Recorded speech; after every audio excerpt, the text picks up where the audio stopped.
हम लोग का जो है जैसे कि बच्चा लोग की तबीयत खराब हो गया या पढ़ने के लिए वहाँ से नहीं आ सकता है, यहाँ हम लोग को 25 किलोमीटर से घूर के जाना पड़ता है। नदी के उस पार 2 से 2.5 किलोमीटर पे मार्केट पड़ता है, जहाँ पे सारे सुविधाएं 25 की संख्या में गांव है, जिसकी कुल आबादी हमें लगता है लगभग 20,000 प्लस होगा।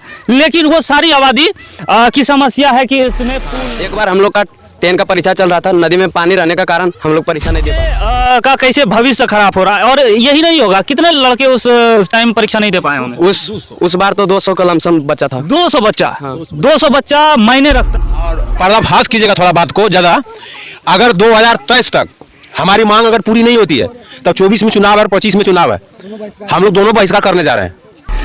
जय हिंद। अभी हम जमुई जिला के झाझा प्रखंड में है और एक नदी उलई नदी है, उस उलई नदी में हम खड़ा हैं।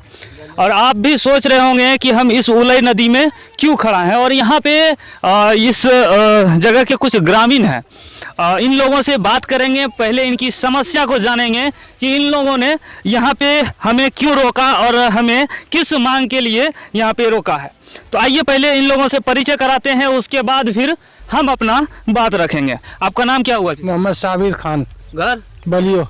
बलियो जी, यानी कि इस नदी के बाद जो गांव पड़ता है वो बलियो है। बलियो, हाँ। अच्छा, समस्या क्या है, आप लोग क्यों छूटे हुए हैं? हम लोग इस नदी में इतना दिक्कत हो रहा है, बच्चा लोग को पढ़ने से इतना वंचित रह रहा है। जाने से अभी पानी नदी में हुआ, हम लोग को बच्चा जाने से असमर्थ है, नहीं जा सके और स्कूल बंद हो गया। आपका नाम क्या हुआ? मेरा नाम मोहम्मद शाहमत हुआ है, हमारा बलियो टांग हुआ। बलियो ही हुआ? हाँ, बलियो टांग हुआ वो। हम लोग का जो है जैसे कि बच्चा लोग की तबीयत खराब हो गया या पढ़ने के लिए वहाँ से नहीं आ सकता है, यहाँ हम लोग को 25 किलोमीटर से घूर के जाना पड़ता है, समझिए ना। और हम लोग को कोई रात को तबीयत खराब हो गया, किसी का डिलीवरी केस हो गया है, इसमें बहुत प्रॉब्लम हो जाता है, जाते जाते तो बचता है नहीं, कोई मर भी जाता है। इस तरह से हालत यहाँ की समस्या है। समस्या इनकी यही है कि ये जो है नदी के उस पार 2 से 2.5 किलोमीटर पे मार्केट पड़ता है, जहाँ पे सारे सुविधाएं उपलब्ध है, अस्पताल मिलेंगे, कॉलेज मिलेंगे और स्कूल मिलेंगे। लेकिन वही ये नदी के बाद अगर इधर गांव पड़ता है तो उस गांव की संख्या अगर देखी जाए तो लगभग 20-25 गांव है।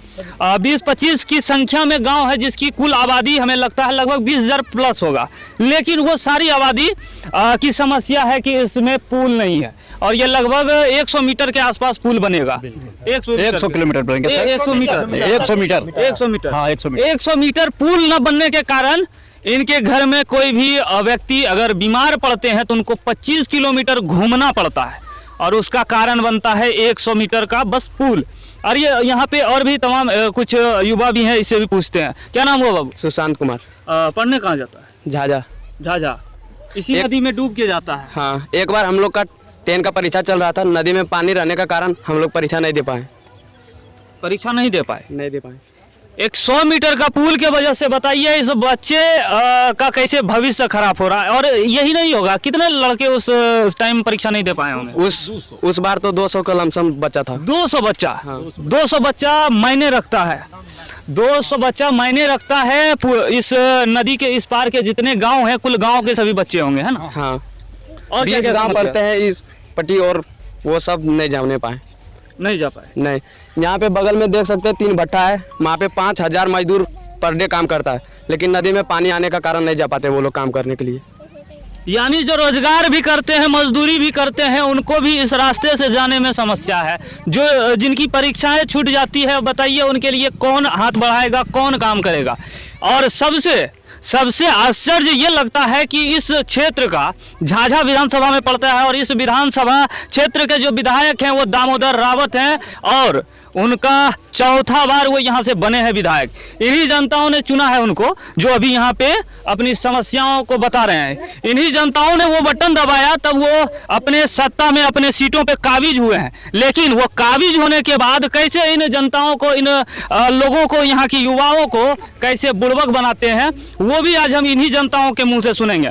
दामोदर रावत वोट मांगने के लिए आते होंगे? हाँ, आए तो बोले कि ठीक है, अब हमसे ये वोट नहीं हमसे हो सकेगा। नहीं बोला कि ये बोला है कि ये पुल छोड़ा के बात करो हमरे साथ, जो करना है पुल नहीं होगा हमसे। हाँ, पुल के मुद्दा के अलावा वो और करना क्या चाहते? कुछ नहीं करना चाहते, कुछ देना ही नहीं चाहते वो, और आ ही नहीं। जब से जीत के चाहता आता ही नहीं, जितने वक्त आता है वो उसके बाद वोट ले लेता, आता ही नहीं। 4 बार जीते हैं, आज तक कुछ नहीं किए। बलियो में कुछ नहीं किया। एक काम दामोदर जी अपने स्तर से दिखा दे कि बलियो में हम ये काम किए हैं। देखिए उनका कहीं अगर शिलान्यास होगा तो आप लोग जो बोलिएगा मानने के लिए हम तैयार हैं, लेकिन हम लोग को कुछ गिद्धौर प्रखंड में पड़ता है, जिसका दामोदर रावत जी और उनका घर है, वो सटे 3 पुल नजदीक है, 2 पुल तो 5 फीट के अंदर में है। और आज जो बना रहा वो लोग समझिए दामोदर जो है यहाँ बनने नहीं दे रहा। कोई एक बार आया पुल उठा के, वही पुल जो बनाया है यही बलियोगढ़ के था, वहाँ उठा के ले गया वो पुल, यहाँ नहीं बनने दिया पुल। यानी कागजों पे उलट फेर का जो है भुक्तभोगी आप लोग हैं। हाँ। कागजों का जो उलट फेर वहाँ पे लोग करते हैं, उसका भुक्तभोगी आप लोग हैं जो आज अपनी समस्या को बता रहे हैं। इसी नदी पे, उलई नदी पे जो भाई साहब बता रहे हैं 3 पुल बना है। हाँ। और वही विधायक साहब बनाए हैं, उनके ही क्षेत्राधिकार में आता है। और वो उन्होंने 3 पुल, एक कुमरडी में, एक गिद्धौर में और एक निजवारा में 3 पुल वो बनाए हैं। और जो 2 पुल है गिद्धौर में और कुमरडी में, उसकी दूरी अगर देखी जाए तो 100 मीटर के आसपास भी नहीं होगा। 100 मीटर के दूरी पे 2 पुल दिए हुए हैं। लेकिन यहाँ पे जहाँ की एक मार्केट को, एक सही चीज़ को 20,000 प्लस आबादी को जोड़ेगा मार्केट से, वहाँ जो ज़रूरत है पुल का, वहाँ नहीं दे रहे हैं। ऐसे ऐसे नेताओं को, इन जनताओं को हम कहते हैं कि जब वोट मांगने आए तो आप लोग तैयार रखिए उनके इज्जत वाला जो एक माला होता है, तब वैसे नेता सुधरेंगे। अबर होगा। देखिए वो जो बोल रहे हैं ना, ऐसा कर रहे हैं तो अबर जो होगा तो उसी तरह उसको दिखाया जाएगा। सर संसद जी का क्या हाल है? चिराग पासवान वो भी तो बोल करके, वो भी आया यहाँ, बोल वादा करके गया है कि हमने पुल बनाए यहाँ, लेकिन जब से गया बोल करके यहाँ कम से कम 500 आदमी भीड़ में बना गया है, लेकिन आज तक भी नहीं आया। पेट पे साइन करके भी गया वो, एक पेट पे साइन करके। चाचा बता रहे थे जो है ना वो मिल जाएगा आपको। और पर्दाफाश कीजिएगा थोड़ा बात को ज़्यादा। अगर 2023 तक हमारी मांग अगर पूरी नहीं होती है, तब 24 में चुनाव है और 25 में चुनाव है, हम लोग दोनों बहिष्कार करने जा रहे हैं। जिसका वोटर हम लोग 6,000 से ऊपर वोटर है एक गांव में। 3 बूथ है, तीनों बूथ हम लोग क्लोज है। 3 बूथ 4 बूथ है हम लोग क्लोज है। सब बूथ पर 2,000 वोटर है हम लोग, 6,000 प्लस वोट है। 25 और 24 में अरे हम बूथ की बात कर रहे हैं। 24 और 25 में चुनाव है। हम दोनों लोकसभा विधानसभा दोनों बहिष्कार करेंगे अगर 23 तक पूरा काम नहीं हुआ तो।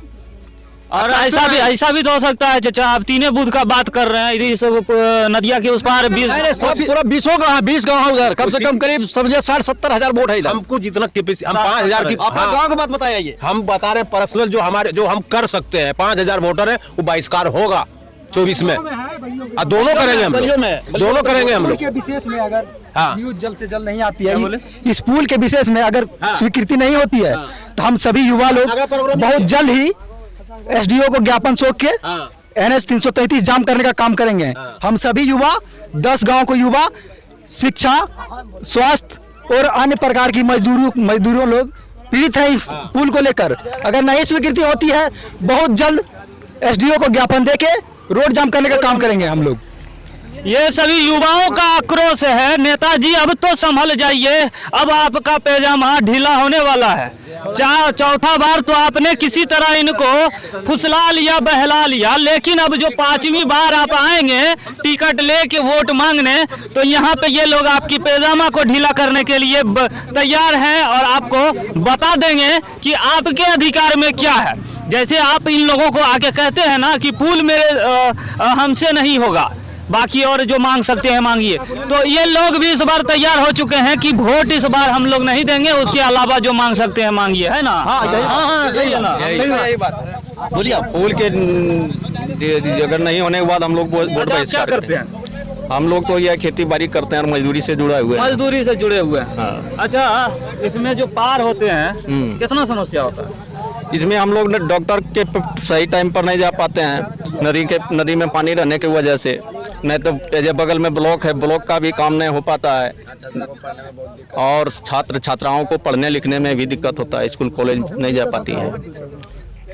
बिहार के जो मुख्यमंत्री हैं माननीय नीतीश कुमार जी, उनमें इतनी काबिलियत है कि वो पलक झपकते वर्तमान मंत्री को पूर्व मंत्री बना देते हैं। लेकिन अपनी उस काबिलियत को भी दिखाइए, आप जिस इंफ्रास्ट्रक्चर का बात करते हैं उस चीज़ को भी दिखाइए, ज़मीनी स्तर पे क्या स्थिति है। एक बार नज़र को खोलिए और एक बार ध्यान देने की ज़रूरत है। बहुत बड़ी मांग नहीं है इनकी एक समस्या है पुल। अगर 100 मीटर का पुल का निर्माण इनका हो जाता है तो इन लोगों की जीवन और इस गांव की दशा जो है एक नया दिशा और दशा मिल जाएगी। आप देखिए, आप देखिए कि एक भाई साहब हैं जो कि लेके आ रहे हैं कुछ बक्सा है, स्टील का चदरा का बक्सा है, वो आ रहे हैं कंधे पे लेके और मजबूर है कंधे पे लाने के लिए। देखिए ये बक्सा लेके आ रहे हैं, 3 व्यक्ति हैं कंधा पे लिए हुए, वहाँ ऑटो पे उतारना पड़ा क्योंकि ऑटो इसमें आएगा तो फंस जाएगा। कहाँ से आ रहे हैं भाई साहब? झाझा से आ रहे हैं हम लोग लेकर के, इस नदी से हम लोग लाचार हैं और पुल नहीं होने के कारण ये करना पड़ता है हम लोग को। भाई साहब आप इस भारी भरकम ट्रंक लेके आ रहे हैं और भी जो भारी भरकम सामान सबको कंधे पर, सब कंधे पर उठा करके लाना पड़ता है, साइकिल को भी उठा करके पार करना पड़ता है इस पे। ये नदी के कारण, ये पुल नहीं बनने के कारण ये सब होता है हम लोग का समस्या। आप रख लीजिए, वजन अधिक है। भाई साहब का जो समस्या है, पूरे गांव की समस्या है, उस चीज़ को आपने देखा। यही नदी है और इस नदी में हमने आपको जो साइड में आप देख पा रहे होंगे किस प्रकार से जो स्कूली छात्राएं हैं, कुछ लोग हैं, गांव के ग्रामीण हैं जो पार करते हैं साइकिल, किस प्रकार से पार करते हैं। उसको उठा के भी ले जाते हैं बहुत लोग और बहुत लोग उसको जो चला के ले जा पा रहे हैं वो चला के ले जा रहे हैं। इस प्रकार की स्थिति है सिर्फ और सिर्फ एक पुल की वजह से।